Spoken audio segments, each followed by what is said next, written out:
Abra sua Bíblia comigo no livro de Hebreus, capítulo 11, verso 35. Senhores, como nós falamos antes, hoje nós vamos iniciar uma série de mensagens tratando um pouco acerca da história da igreja, até chegarmos à Reforma Protestante, onde vamos falar lá na primeira semana de novembro.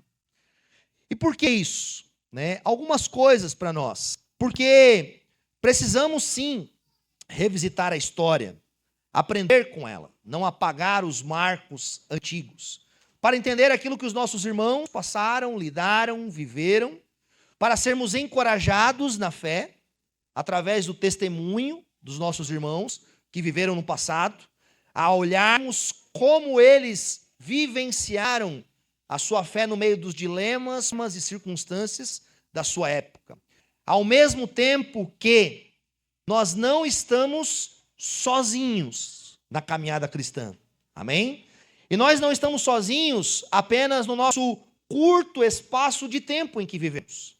Por vezes nós separamos uma fatia do tempo da nossa existência e como se o cristianismo existisse apenas na nossa vida.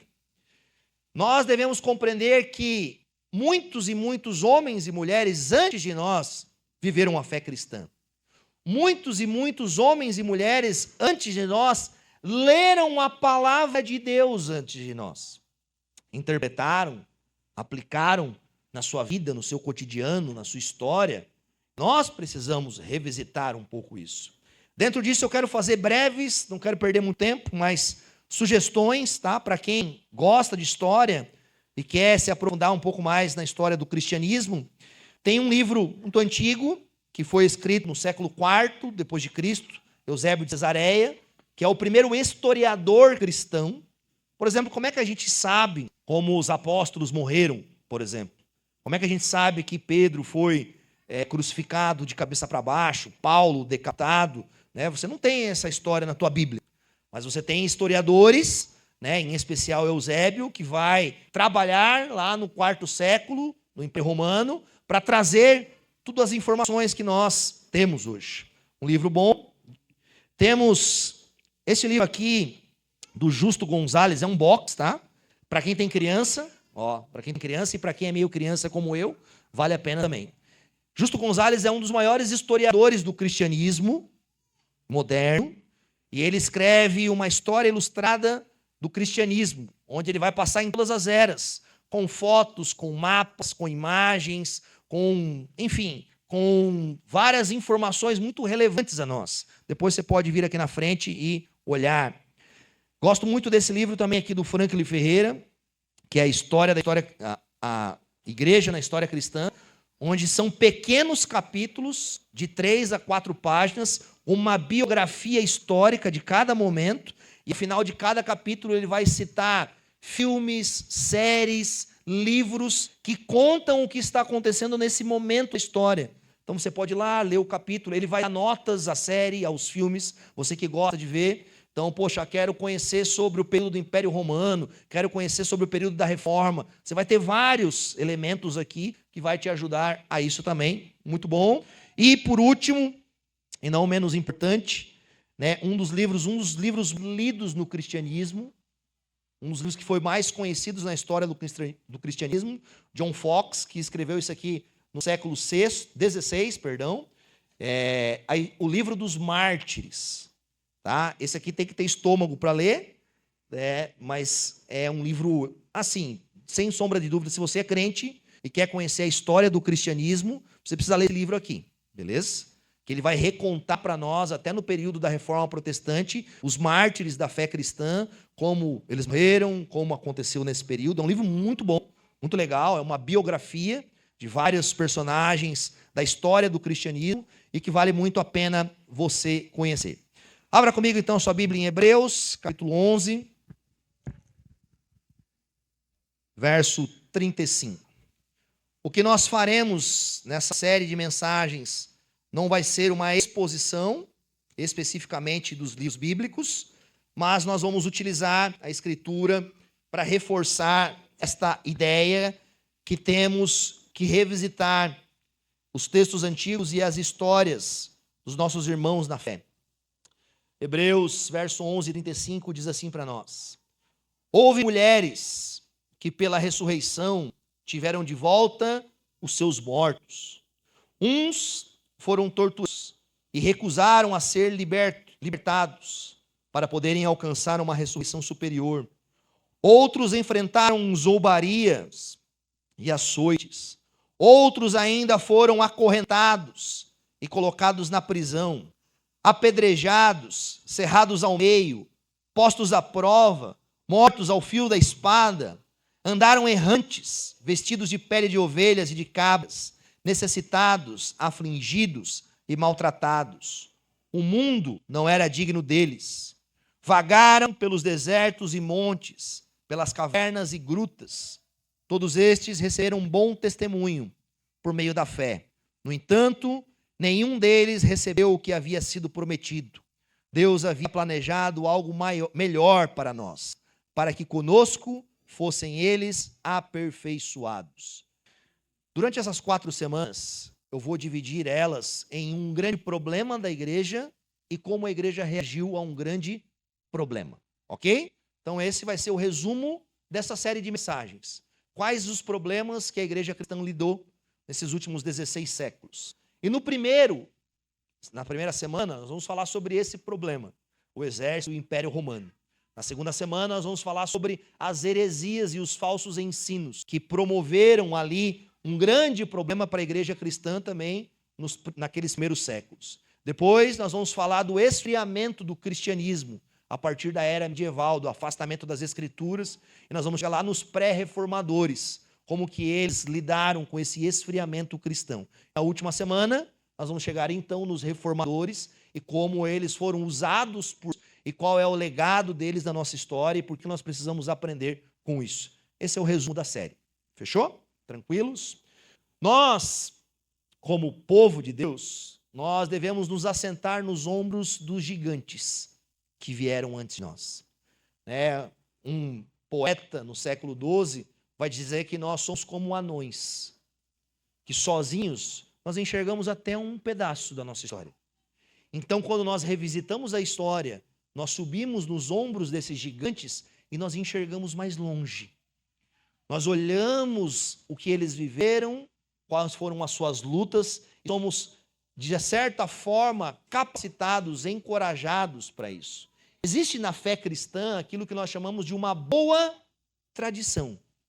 A boa tradição, como dizia nosso teólogo aqui, russo, a tradição é a fé viva dos que morreram.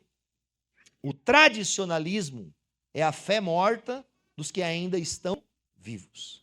Existe uma boa tradição cristã, que há uma história que nos narra ela. E essa boa tradição cristã é uma fé viva. Nos ajuda, nos encoraja, nos orienta, nos exorta, nos corrige. Por vezes, nós somos muito mais adeptos ao tradicionalismo. Que aos ritos da nossa época, que são liturgias inventadas. Esse tradicionalismo, muitas vezes, ele é legalista, não produz frutos em nós, e nós nos apegamos muito mais a isso. Ou, com o desejo de jogar o tradicionalismo fora, a gente joga também a boa tradição que nos precede. E nós não deveríamos fazer isso, ok? Durante o Novo Testamento, quando você lê ele, o Novo Testamento, a vinda de Cristo, a vida dos apóstolos, o livro de Atos e grande parte das epístolas, todas elas, na verdade, estão acontecendo dentro de um período de um grande império, que é o Império Romano. O povo de Deus, desde o Antigo Testamento, sempre foi sujeito a impérios. A gente às vezes cria uma realidade que o povo de Deus sempre foi livre ou sempre estava tranquilo na sua existência. De maneira nenhuma. O povo de Deus, ali no período de Saul, Davi, Salomão, tem uma certa liberdade política dentro disso, mas depois vem o Império Assírio, vem o Império Babilônio, vem o Império Persa, Medo-Persa, vem os gregos, e aí então surge no horizonte aquilo que nós conhecemos como o grande Império Romano. E por que é importante nós falarmos do Império Romano? Porque povo de Deus vive dentro do Império Romano. Dentro dessa política, dentro dessa geografia romana, dentro dessas leis, dentro dessas estradas, dentro desses portos. Não tem como você ler o Novo Testamento sem conhecer um pouquinho do contexto deste império que estava governando.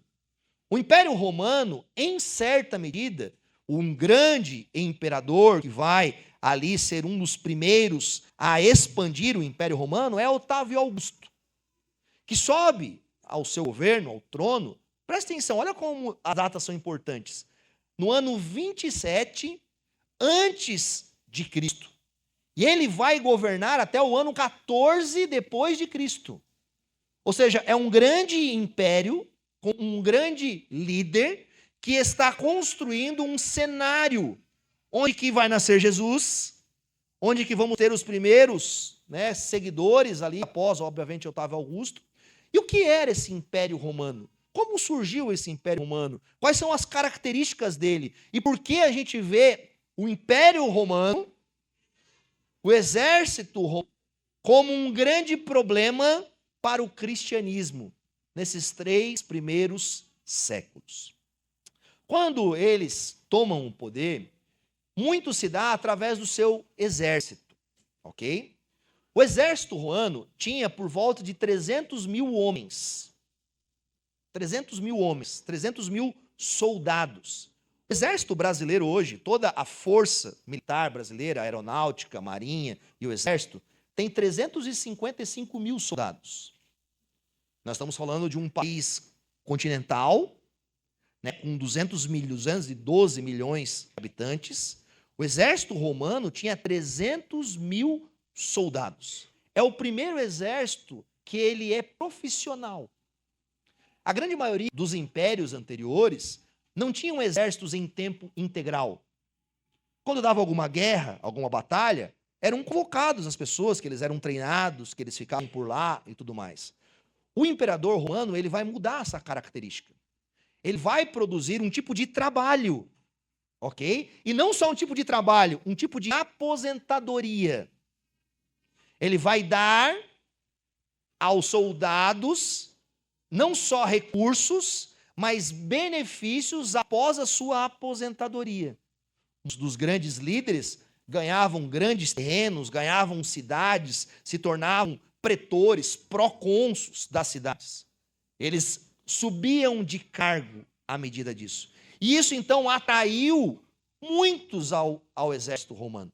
Muitas pessoas. Por quê? Se a gente olhar para esse recorte da história, a grande maioria das pessoas viviam em pequenas fazendas, não havia um comércio, não havia uma estrutura de trabalho tão bem definida. E então, você ser um servidor público de Roma, além de você ter segurança, além de você ter comida, além de você ter proteção, você tinha uma esperança quando você ficasse velho. Porque na grande maioria deste período, na história, ficar idoso e debilitado era um grande problema. Hoje nós temos uma política pública que cuida muitas vezes dos nossos idosos, auxilia. Mas um século primeiro de Cristo, um século antes, não existia isso. Se não tivesse uma família, alguém que auxiliasse, a grande maioria dessas pessoas morreria. Então essas pessoas são atraídas por essa realidade.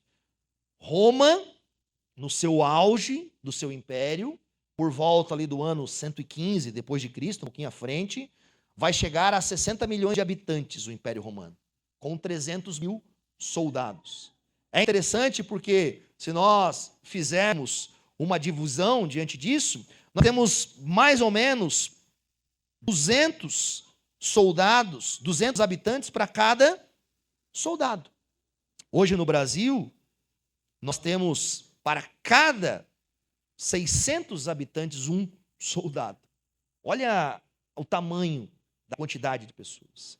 Roma, ela chega a uma grande extensão territorial. Aqui esse marrom que você vai ver é onde o Império Romano alcançou.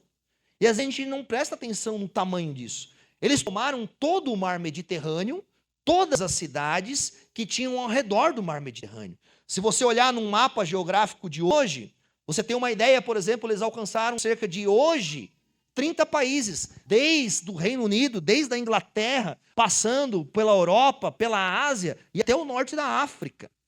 É um império de uma proporção gigantesca. Eles vão alcançar mais ou menos 6,5 milhões de quilômetros quadrados de área. O Brasil é um pouco maior, 8 milhões.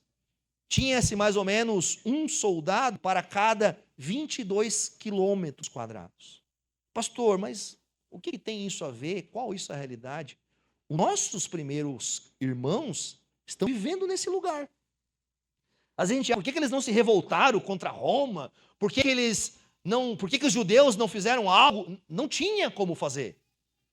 Era impossível, impensável qualquer nação no horizonte dominar esse povo. Eles vão viver aquilo que nós chamamos de um grande período da Pax Romana. O que é a Pax Romana? É um período de quase 2 séculos, onde não tem nenhuma nação inimiga de grande potência tentando tomar o império. Por quê? Porque eles criam um exército profissional, e não sei se dá para ver aqui, mas esses pontinhos vermelhos que você vê no mapa, são 28, são as legiões de destacamento de soldados romanos colocados em várias posições do império. Tinham várias legiões de soldados, que eram compostas por aquilo que a gente conhece hoje, por infantaria, por cavalaria, por artilharia. Eles são os inventores disso. A infantaria são os soldados geralmente de frente, que tem aquele primeiro combate. Então eles dividiam as guerras diante disso. Você tinha a cavalaria. Hoje a cavalaria é composta por tanque de guerra, por carros e outras coisas. A cavalaria eram carroças, cavalos e a artilharia, que eram os lançadores de flechas, daquelas catapultas e outras coisas. Eles criam um exército profissional, colocam esses exércitos espalhados em vários lugares, vasto império, protegem todas os seus portos e todas as entradas de qualquer outro tipo de império por detrás disso. É nesse cenário que os nossos primeiros irmãos cristãos estão vivendo, estão imersos, estão lá. Estima-se que Roma tinha construído nesse período ali, em especial em Otávio Augusto, depois até Nero, centenas de portos para que eles ligassem vários lugares. Você vai ver, por exemplo, que a expansão do cristianismo se dá. Você tem uma região livre. Não tem barcos piratas, não tem nações inimigas. O mar Mediterrâneo se torna um mar dos romanos. Paulo, por exemplo, vai à ilha de Creta, vai à ilha de Chipre, vai em vários outros portos, que ele viaja de uma nação a outra. Por quê? Porque há um livre comércio, uma livre rota criado por eles. Isso naturalmente proporciona a liberdade do cristianismo no ato de ir e vir. Se você vivesse 2, 3 séculos antes, no meio das guerras civis e das lutas entre gregos, romanos e antes disso, dificilmente você ia de um lugar para o outro. Dificilmente você atravessaria o mar, dificilmente você vivia isso. Nós conseguimos ver a providência de Deus em construir um cenário para a expansão do cristianismo. Você já ouviu aquele ditado popular, todos os caminhos levam a Roma? Isso aqui, no mapa, são as estradas construídas pelos romanos. Eles construíram, pasmem, 85 mil quilômetros de estradas. O Brasil, só de estradas federais, depois você pode procurar no Google, o Brasil tem uma malha viária de estradas federais de 75 mil quilômetros, menor do que tinham os romanos nesse período. Obviamente que nós não estamos falando só de estradas federais, mas eles construíram conexões com todos os lugares. E as suas grandes estradas sempre eram cuidadas pelos exércitos, como se fossem policiais militares, que faziam a guarda, o cuidado de tudo isso. Então esse é o grande cenário que está por detrás do Novo Testamento. Um grande império, imperadores autocráticos que tinham governo sobre tudo e todos, que promoviam a paz à base da espada. Nenhuma nação, nenhum povo, nem judeu, nem cristão ousaria se levantar contra aqueles povos naquele momento. E o cristianismo nasce Ali. Ali. Você vê, por exemplo, o próprio Jesus Cristo, no período em que vai ser condenado, ele é levado diante de Pôncio Pilatos, o governador daquela região, que era um soldado romano que havia subido de cargo e havia então ganhado ali a autonomia sobre uma região diante disso. E quando você lê, por exemplo, o livro de Atos, o livro de Atos vai narrar esse crescimento, essa expansão do evangelho, mas também uma perseguição. Dentro do período até o 3º século, ou até o 4º século, que é a última grande perseguição, no ano 303, nós temos 10 grandes perseguições contra os nossos irmãos. Algumas delas são locais e algumas delas são globais. Ou seja, algumas delas são em algumas cidades pontuais específicas, mas você tem grandes perseguições que são promovidas pelo império.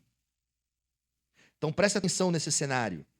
Imagina que os nossos primeiros irmãos cristãos, eles eram perseguidos por essa máquina de matar.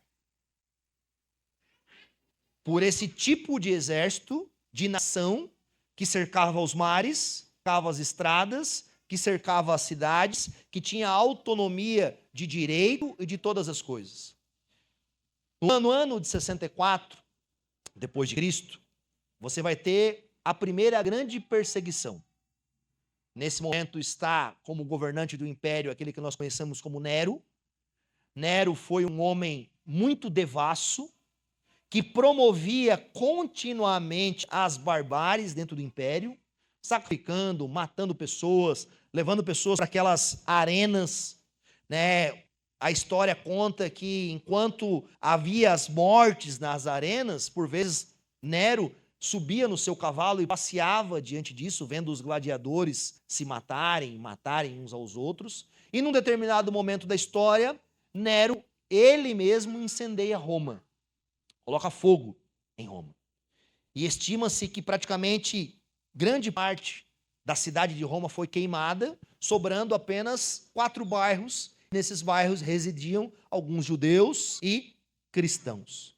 O que se tornou um grande álibi para que ele pudesse culpar os cristãos. E aí a gente tem o que a gente chama da primeira grande perseguição. O primeiro grande martírio. Onde os cristãos começaram a ser perseguidos nas suas casas, nas suas igrejas, nos seus lugares de culto, em Roma e em grande parte do império. Ao ponto de que nesse período da história, nós temos 2 apóstolos, que é Pedro e Paulo, que são mortos aonde? Em Roma. Pedro é levado até Roma e é morto, crucificado, e ele deseja ser crucificado de cabeça para baixo. Paulo também é preso em Roma e ele é captado em uma das vias, em uma das grandes rodovias romanas, que é narrado isso por nós no livro de Eusébio de Cesareia. Preste atenção no livro de 2 Timóteo. Leia 2 Timóteo com essa ótica. Paulo diz assim: está próximo o tempo da minha partida. Combati o bom combate, terminei a corrida, guardei a fé. Agora me está reservada a coroa de Deus, que ele dará àqueles que o amam. Parafraseando um pouco. Mas por que Paulo está escrevendo a Timóteo? Porque a perseguição está tomando uma expansão tão grande que muitos cristãos estão abandonando a fé. E com todo amor vou falar isso aqui diante de nós. Talvez muitos de nós nesse período abandonariam a fé. Porque as pessoas estavam sendo, em grande medida, colocadas em estacas. Nero tinha essa alegria, né, que ele gostava.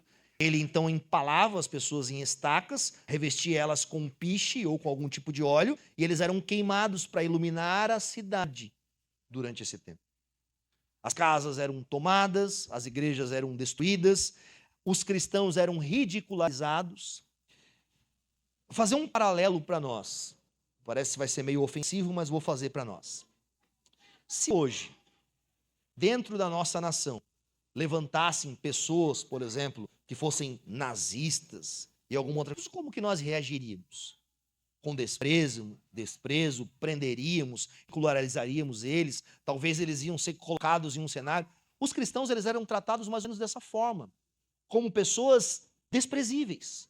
Se criou mitos de que os crentes eram canibais, porque eles partilhavam o corpo e do sangue de Cristo, e esse mito correu entre as pessoas. Os crentes se reuniam, por exemplo, não se podiam se reunir mais em igrejas, então se reuniam nas cavernas, nas catacumbas, então era um povo totalmente estranho, e eles foram tratados com tamanho desprezo e severidade por grande parte do Império Romano. Eu não sei se você sabe como morreu grande parte dos nossos apóstolos e aqueles que estavam próximos a eles.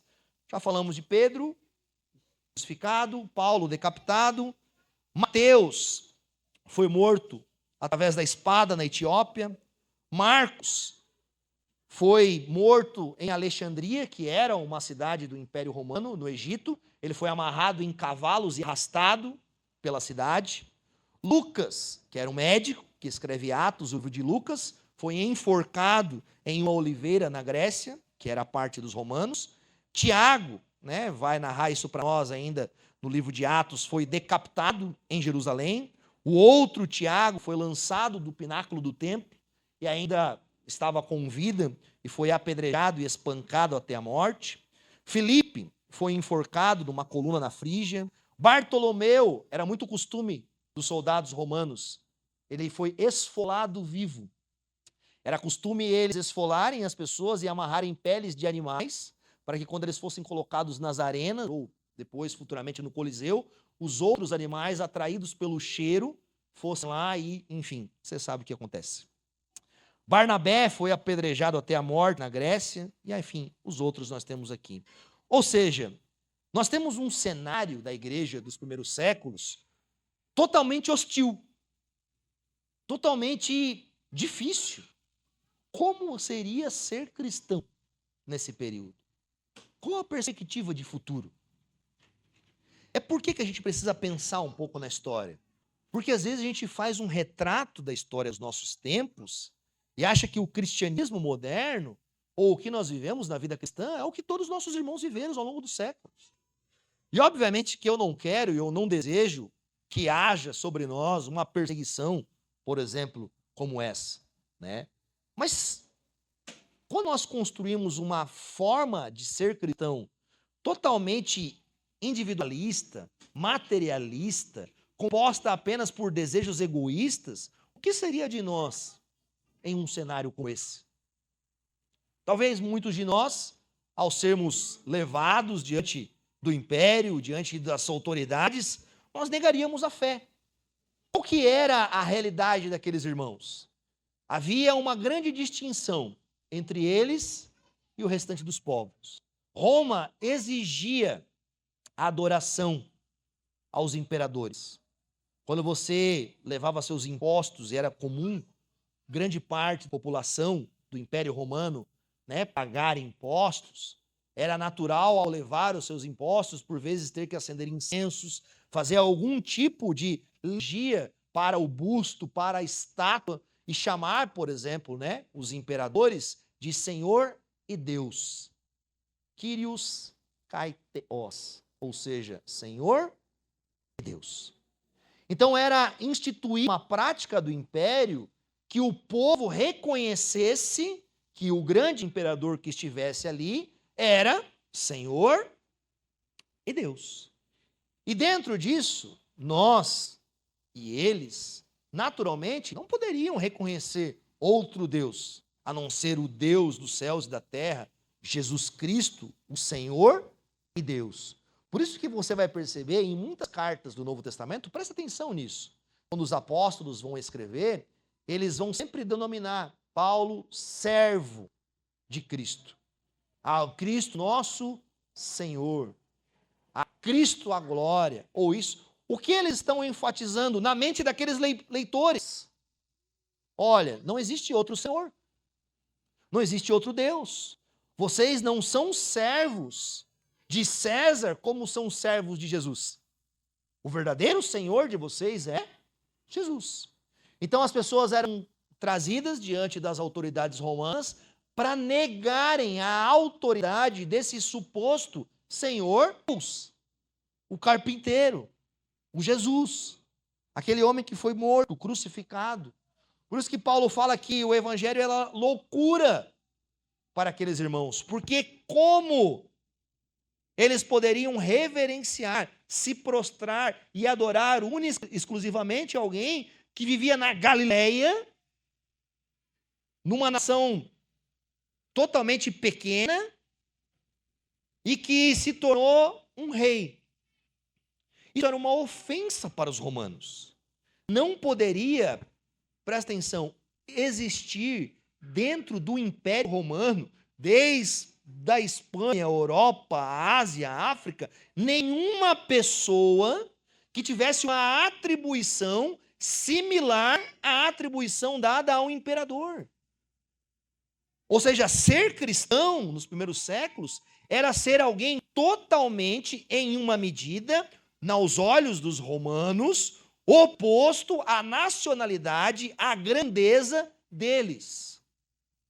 E agora imagina um soldado romano que ganhava dinheiro, tinha aposentadoria, que subia de cargo, que era chamado para defender o imperador e o império, à custa de qualquer coisa, receber ordens e informações que havia um grupo de pessoas que estava rendendo e reverenciando um outro senhor e rei. Você percebe o problema que nós temos aqui?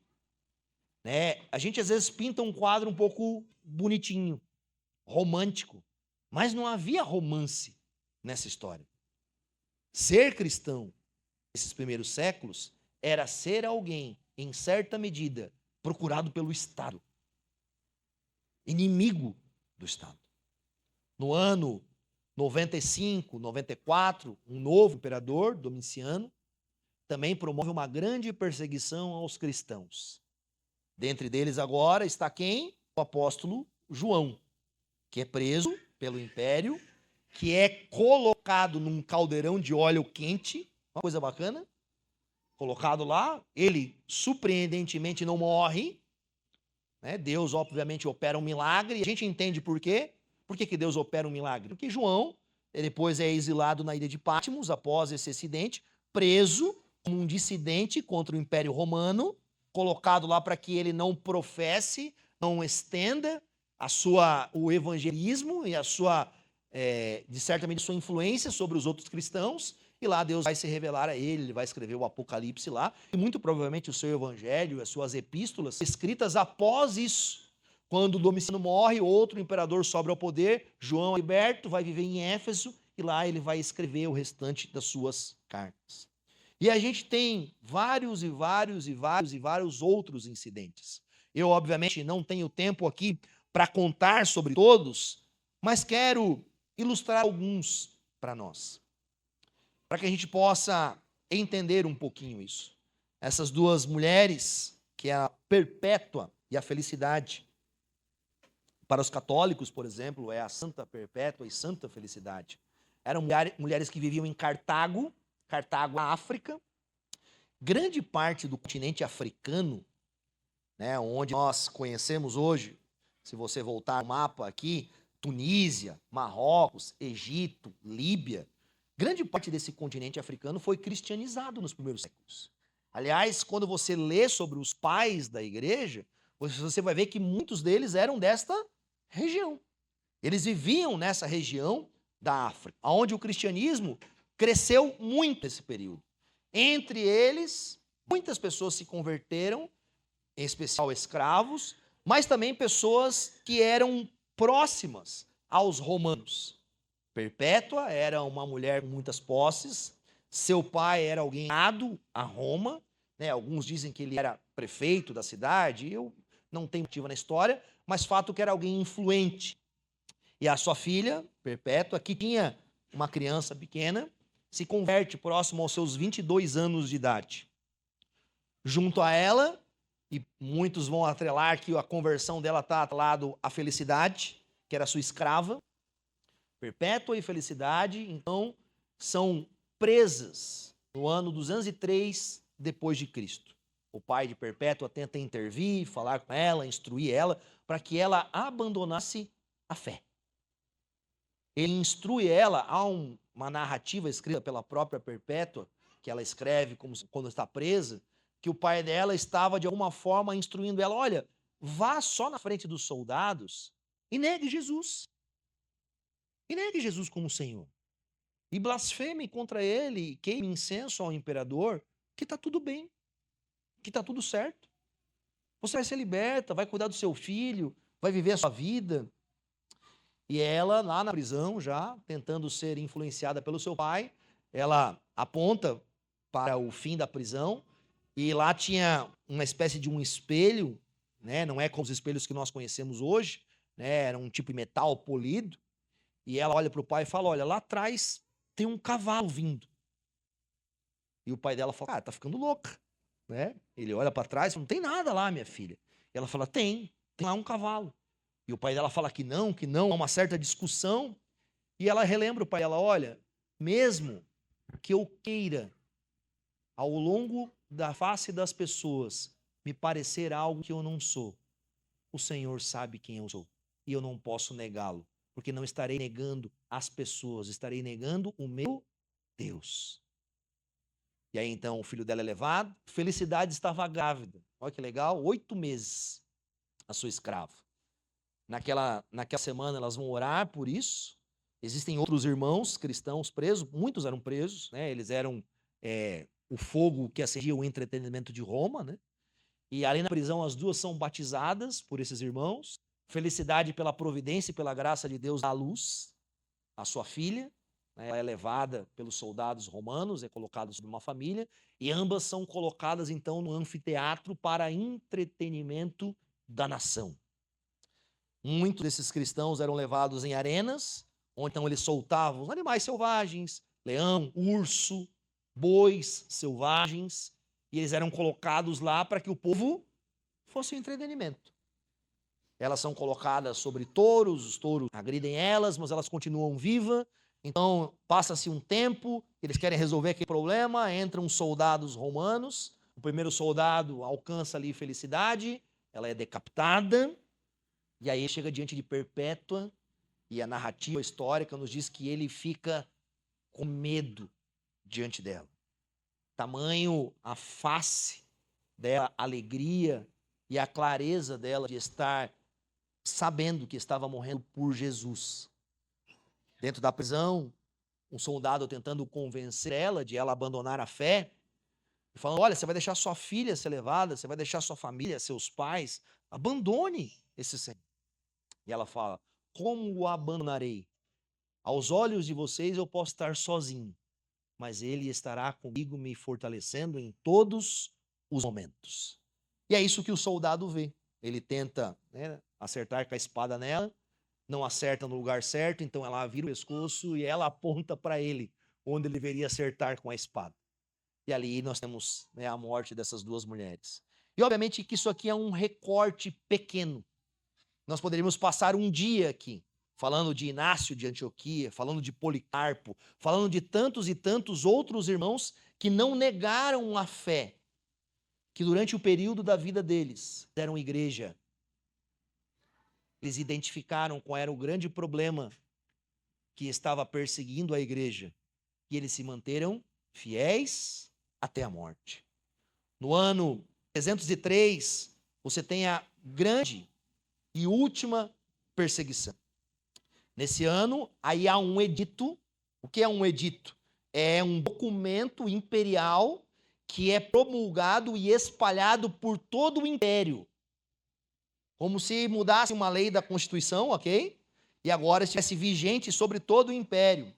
Em que todas as partes, né, publicaram esse edito imperial para que fossem arrasadas as igrejas, queimadas as escrituras, depostos os oficiais, e caso persistissem na fé cristã, os seus familiares seriam privados de liberdade. Nesse período, de forma ainda mais severa, esse edito dava a liberdade de tomar das pessoas a sua casa, os seus bens, o seu comércio, o seu gado, as suas coisas. Todos os cristãos foram, em certa medida, acometidos, aqueles que, obviamente, eram conhecidos publicamente, sofreram com isso. E é o período onde que os nossos irmãos na fé, eles vão morar em cavernas. Lembra o texto que a gente leu aqui em Hebreus? Está falando antes disso. Mas o autor de Hebreus está narrando para nós que ele narra no capítulo 11 inteiro a história dos nossos heróis da fé, conhecidos por nós, e ele vai tirar um pedaço do texto para narrar uma história de pessoas desconhecidas. Falar sobre pessoas que foram açoitadas, foram postas à prova, morreram à espada, viveram errantes, foram colocadas em cavernas, vagaram pelos desertos. Essa é uma história da nossa igreja, do nosso povo, da nossa nação. Daqueles que vieram antes de nós e preservaram a fé e o bom testemunho para que, em certa medida, nós estivéssemos aqui hoje. Esses irmãos, no início do século IV, foram colocados a uma severa perseguição e postos à prova em uma característica terrível, extenuante. E é intrigante que qual que é o nosso pensamento diante disso? Cara, humanamente falando, a fé deveria desaparecer. Não é verdade? Pense sobre isso. Meus irmãos, com todo amor e respeito, se nós vivêssemos esse cenário hoje, na característica nossa, humanista, individualista, talvez a fé desapareceria nos nossos tempos. Mas olha só essas imagens aqui. Isso aqui são as igrejas do primeiro século, pontinhos vermelhos ali. Igrejas espalhadas durante o Império. Essa aqui já são as igrejas no segundo século, avançando, avançando, avançando, diante de severas perseguições. Olha como era o cristianismo no terceiro século. Olha a quantidade de igrejas espalhadas por todo o Império. E estima-se, por exemplo, que no ano 300 depois de Cristo, nós já tínhamos cerca de 6 milhões de cristãos no Império. Ou seja, 10% do Império era crente. Em um lugar, em um momento, em uma história em que tudo mostrava ao contrário. Por quê? Por quê? Obviamente que nós podemos lembrar que a providência de Deus fez isso. Que o Espírito Santo capacitava aquelas pessoas a continuarem a serem testemunhas. Quando vier o Espírito Santo sobre vocês, vocês serão minhas testemunhas em toda a Judéia, Samaria e até os confins da terra. A palavra testemunha no grego é mártir. Quando os primeiros crentes talvez estavam recebendo que eles deveriam ser testemunhas de Cristo, associava-se naturalmente a ser testemunha, custe o que custar. A narrativa do livro de Atos trata dessa expansão. Primeiros capítulos, o cristianismo na Judéia. Capítulos depois, o cristianismo espalhando Samaria. E os últimos capítulos de Atos, até os confins da terra, já estão em Roma. A igreja não parou, a igreja não diminuiu, a igreja não deixou de crescer, porque, como o próprio Jesus diz, eu edificarei a minha igreja e as portas do Hades não poderão detê-las. Algumas aplicações para nós, entre elas, uma lembrança para nós. Nós devemos ter a compreensão de que a igreja não existe porque nós somos bons. Porque nós somos grandes pessoas que preservam na fé ou são única e exclusivamente capacitadas para sustentar a igreja nesse período da história. Não, não. Se nós estamos aqui, é porque Deus tem nos preservado através do sacrifício de Cristo Jesus. Se nós nos mantemos fiel, é porque o Espírito Santo de Deus em nós tem continuamente produzido em nós um bom testemunho. Se você vem domingo após domingo e tem crescido na fé, aprendido, sendo edificado, é porque Jesus quer. Algo que eu sempre falo para as pessoas sobre igreja é que Jesus ama mais a sua igreja do que nós amamos a igreja. Sabe? Jesus ama mais do que nós. Nós não somos tão bons assim. Nós não demos a vida pela igreja. Nós não somos o sacrifício expiatório. Nós não somos, mas Cristo é. E Cristo então produz em nós isso, através dessa realidade. E nós deveríamos ser convencidos, única e exclusivamente, da realidade de que se estamos preservando na fé e nos sustentando, seja diante de um império romano, seja diante das heresias que vão acontecer, seja diante de uma igreja que é enfraquecida mediante uma persistência de um esfriamento da fé por causa do papismo, é porque o Senhor está sustentando os seus. No ano 313 depois de Cristo, que talvez você conhece, quando Constantino ele vai fazer uma promulgação de um edito. Constantino tem um sonho que a batalha que ele estava... Naquele período havia uma espécie de uma guerra civil no Império Romano. Olha a guerra civil acontecendo. Isso é para ilustrar a guerra, beleza? Tá tudo combinado aqui, né? Tá tudo combinado. Havia uma espécie de guerra civil no Império Romano. Constantino está batalhando contra governadores de Roma que estão em outras províncias. Ele tem um sonho onde ele vai ver lá as letras de Cristo no grego e sobre esse símbolo ele ganharia a batalha. Então ele vai escrever esses símbolos no escudo dos soldados, ele vai para essa batalha, ele vai ganhar essa batalha, e aí o que ele vai fazer? Vai promulgar um novo edito, o Edito de Milão, onde ele vai dar liberdade aos cristãos. Ele vai tirar o cristianismo como uma região que era perseguida predominantemente pelo Estado romano e vai dar uma liberdade de culto. Não é ele quem institui o papado, ok? Não é a partir de Constantino que começa a Igreja Católica Romana, né? A gente vai entender um pouquinho sobre semana que vem, mas ele vai trazer esta liberdade. E eu, particularmente, ao ler a história dele, ele construiu basílicas, o primeiro concílio da igreja cristã vai acontecer durante o império dele, ele traz uma liberdade, ele se envolve com isso. Eu tenho a característica de dizer que ele passou, sim, pela conversão ou por algo muito próximo a isso, nesse sentido. Fato é que, talvez a gente possa pensar, poxa, mas agora então tudo está liberado para os cristãos e o cristianismo vai em uma esfera sim. Mas em outra esfera, todos os cristãos que estavam fora do Império Romano agora começam a ser perseguidos porque estão atrelados a Roma e são associados a Roma.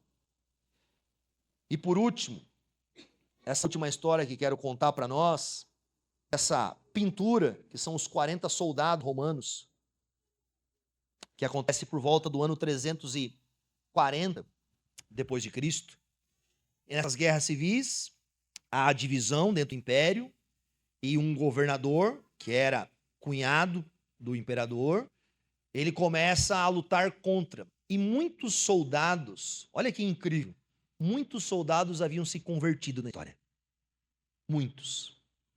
Aqui esses soldados estão representando a 12ª Legião, que era chamada uma das legiões dos soldados mais duras, que eram enviadas em batalhas e tudo mais. Muitos deles haviam se convertido ao cristianismo. E esse cara que tentou de alguma forma romper com Roma, exigiu que todos os seus soldados também abandonassem o cristianismo.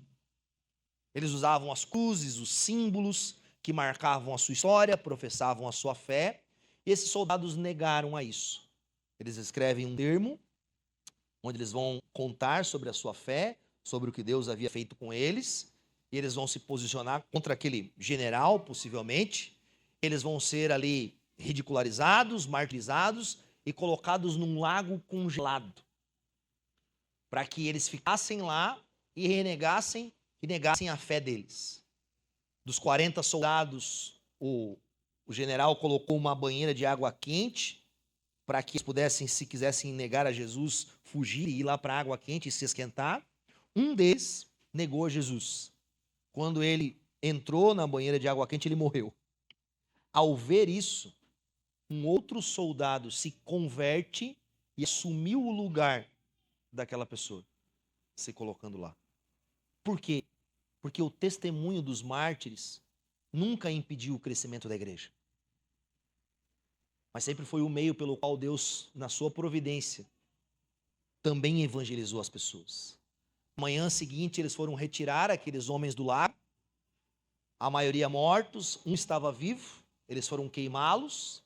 A mãe daquele jovem que estava lá o incentivou a se manter firme e continuou ao lado dele para que ele preservasse e mantesse o seu testemunho de Jesus até o fim. E essas são as histórias que temos. E poderíamos contar aqui muitas e muitas outras histórias. Mas qual é o meu desejo diante disso?